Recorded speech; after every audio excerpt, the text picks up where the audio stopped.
Babacar mën naa dem maanaam ak Serigne Bassirou nga baal ma mën naa dem keneen kiy ñëw lan moo war a nekk ay rôle am actuellement surtout ci dossier yu mel ni dossier bii nii.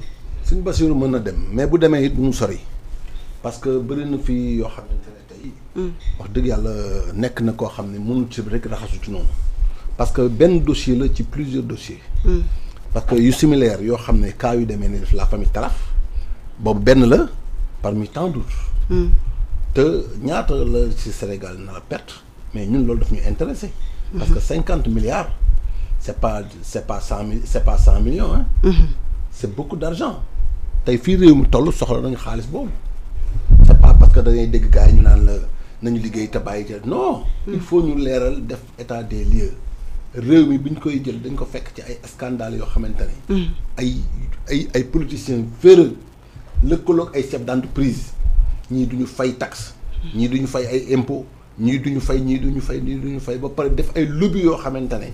transaction ci ay entreprises def blanchissement d'argent et des capitaux jël ay alal yoo xamante ne bitim réew lay jógee wala fi bu ñu ko fi dugalee defaat ko ci infrastructure dugal seeyalaat ko ci ay banques génn war ko di ci tabaxee yooyu yëpp askan le Sénégal lambda moom dafay toog di liggéey ba dee loolu nag mooy tax am réew day toll foo xamante ne day toog stagné ñu gis ay immeubles yu jóg rek mu am benn catégorie de population boo xam ne pauvreté extrême la ñu leen te loolu la ñuy wax ne mooy rupture bi ñu bëgg a xeex pour mu jóge fi gis nga am réew tant que corruption li ñu war a njëkk a xeex ñu bañ a lekk sax moo gën ñuy bàyyi corruption di dem parce que réew mu fi évoluer rek da ngaa combattre corruption ba daaneel ko ba mu nga xam ne kenn ku ci nekk da ngay am di lekk li nga xam ne mooy li ngay liggéey di lekk li nga xam ne mooy sa cër sa salaire nga di ko dundee mais di dundee sa salaire yow nga war a attee attee woo ñu yëkkati yeneen alal jox la nga jël alal ji téye ko dëgg ci sa tàgg loolu rek ger la.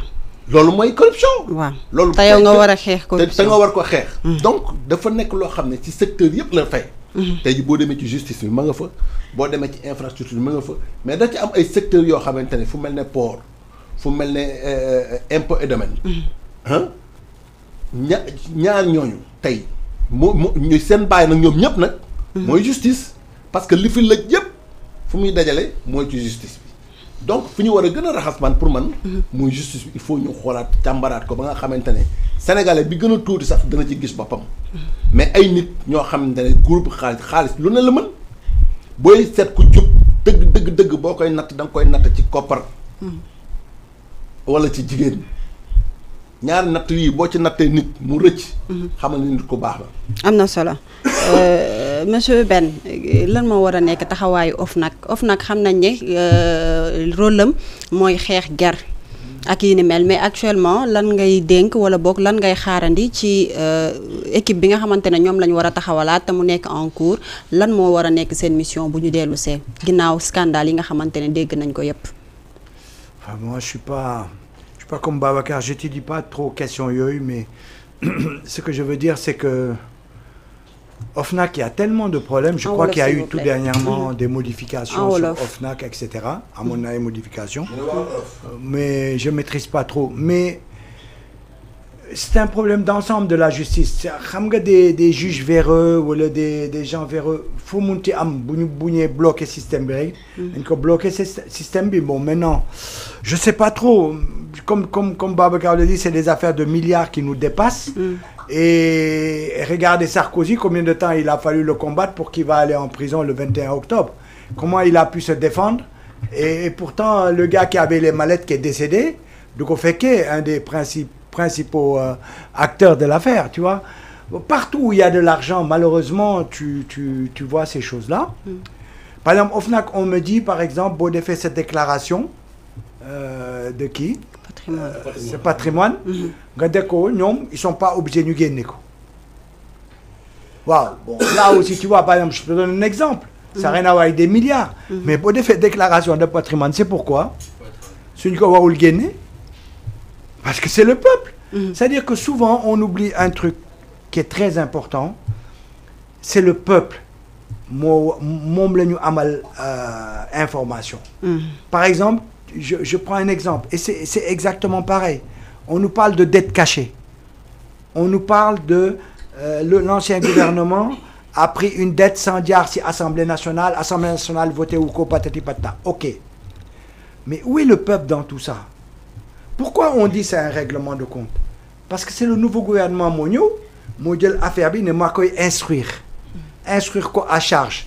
Mais le peuple, normalement, on doit permettre aux citoyens de participer à la clarification, je dis pas seulement d'une dette cachée, mais de toutes les dettes que les politiques prennent en notre nom, qui font en fin de compte des générations, on va sacrifier des générations à payer une dette. Donc, y compris sur ça, l'État ne joue pas son rôle. L'État pense que c'est à lui de régler le problème de la dette cachée. Non, parce que même vis-à-vis des institutions internationales, c'est des règlements de compte. Mais si on la société civile, si on les citoyens, nous vérifier avec l'État et que l'Assemblée nationale vote une loi qui nous permet d'être représentés dans ces cadres-là pour vérifier l'argent, ce n'est plus un règlement de compte parce que nous ne pouvons pas vérifier. Nous vérifier est-ce que dette cachée là ou pas. Évidemment, on va le savoir, mais on va vérifier même le contenu des dettes que vous prenez en notre nom.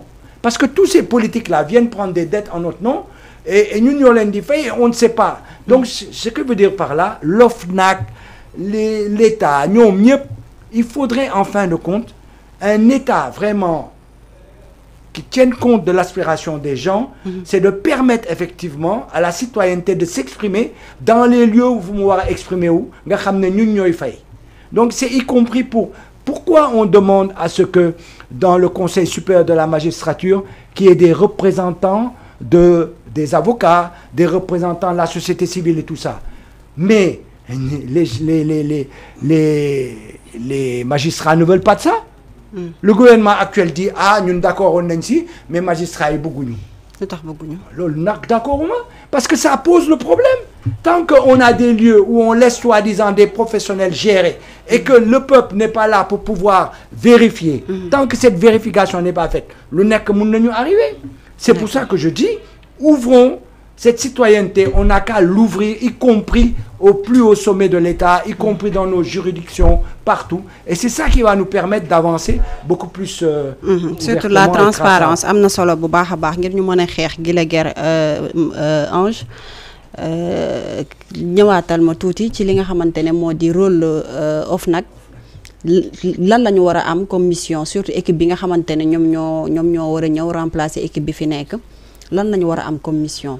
Non, xam nga bu fekk na ñi nga xam ne ñoo fi jógee dafay am ñeneen ñu ñëw remplacer leen ñuy continuer avec les mêmes pratiques jarul sax nga xam ne moo di remplacement on a besoin d'une administration wala une justice bi nga xamante ne c'est une justice ñi nga xam ne naanaam justice xam nga tour la mais justice bi am na ay nit yu nga xam ne ñu ñoo koy doxal nit ñooñu ñoo war a doon ay nit yoo xamante ay nit yu jub la mais bu fekkee ne ñoom ci seen biir jubuñu parce que bu fekkee ne Babacar nu mu expliqué noonu la demee donc ce qui veut dire que le problème dans ce dossier c'est ñi nga xamante ñoom ñoo ko war a leeral ñoom ñoo dëng ñoom ñoo doon ay nit yoo xamante ne ay nit ñu dëng lañ léegi bu fekkee ne ñi fi nekkoon ñi leen di remplacer bu ñëwee ci même yoon la ñuy continuer parce que xoolal fu mu jëlee dossier bi jëlee ko OFNAC dem ba fi nga xamante moo di fële na ci tribunal bi mu ñëwaat encore ba fi nga xamante moom moo di OFNAC kii taxoon fii ni ñu yóbbu dossier bi ñu koy xeex kooku ñëwaat encore pour dëggaat tànk même dossier bi donc y a de quoi à s'inquiéter c'est-à-dire le problème ici au Sénégal mooy ñi nga xam ne ñoom ñoo war a incarner justice bi boppam ñoom ñooy souvent ay nit yoo xamante ne vraiment ñoom li yàlla rek xam donc moi je pense que le problème dans ça il nous faut avoir ay nit yoo xamante ne des personnes qui sont des personnes ay nit yu jub mais aussi ci biir li nga xamante ne administration bi ñu xool ñi nga xamante ne peut-être que gis nañu seen doxalin ni ñu doxalee avant ak mu am li nga xam ne moo di changement de régime mais ñi nga xam ne laalee nañu ak ay dossiers ñu jëlee la fii indi ñeneen ñu bees ñi nga xamante ne peut-être que ñooñ bu ñu ñëwee bu ñu gisee ne ñële am na ñu doxalee boo tax ñu sanctionnel ñoom bu ñu ñëwee ils vont pas suivre le même sommet mais là dedans on parle là daanul det boo xam ne dafa daanu fële ci kaw rek mu suulu ci suuf si ay nit la ñoom ñoo jël li nga xam ne xaalis bi nga xam ne état bi moom moo ko war a moo ko moom ñoom di koy dugal ci ay compte bancaire yoo xam ne ba léegi ñu koy traquer gisuñu ko dette cassée la dette su fekkee ne dette cassée la c'est des personnes c'est-à-dire c'est des gens qui travaillent dans l'administration ñoo jël li nga xam ne xaalis bi denc ko ba tey ñuy daw ci li nga xam ne moo di xaalis boobu noonu mënuñu ko gis beneen bi par rapport à ça c'est souvent bu fekkee ne y a des rapports yoo xamante ne les codes de contrôle dañuy def ay rapports rapport yooyu mun na mu am koo xamante ne nee na moom moo ci teg li nga xam ne moo di concam des rapports qui sont étouffés ay rapports yoo xamante ne kenn du ko publier mais yaa lan mooy li nga xamante ne njëriñ bi bu fekkee nañuy def la nga xam ne di contrôle après rapport yi kenn du ko publier wala ñi nga xamante ñoom lañ ci cité wala ñu épinglé leen kenn du leen topp mais lii lay continuer les rapports là li nga xam ne moo di kii yéen scandale la ay scandale yoo xamante ne xewoon na ay at c'est parce que tout simplement dañ ko doon nëppal ba tey mu am changement de régime mu am ay rapports yoo xam ne ñoom ñoo nekk di fuité mu am ay nit ñoo xam ne ñoo leen siy topp mais c'est pas des rapports yoo xam ne ça date d'aujourd'hui ça date de très longtemps dafa am ñoo xam ne ñoo ci teg seen conc xam ne seen tànk lañ ci teg ci ñu tegoon ci conc yi la bokkoon waaw jamono ji nga xam ne moom lañ ko war a traduire devant la justice defuñu ko ba tey nag bu fa amee si yàgg changement de régime mais forcément boo ñëwee def li nga xam ne moo di vérification nga gis ne am na yoo xamante ne dañ koy nëbboon mais da nga koy teg ci kaw comme li ñuy wax il n'est pas trop tard de faire du bien. il n'est pas trop tard de faire du bien mais il va falloir que ñi nga xamante ne ñoom ñoo taxoon ba rapport yooyu noonu publié wuñu ko wala ñi nga xamante ne ñoom ñoo si laale traduit na devant la justice ñooñu foog ñu jëlee leen fii pour mu am ñeneen ñoo xamante ne peut-être que ils prendront leur courage en main pour traduire ces gens-là devant la justice. am na solo ñu jàll ba tey ci beneen point ba léegi ci mbirum yoon ak yoonal ci la ñuy wax affaire Omar City nga maîtriser ko bu baax a baax Babacar gis nañ ne démb tribunal daal dina tracé ñaari at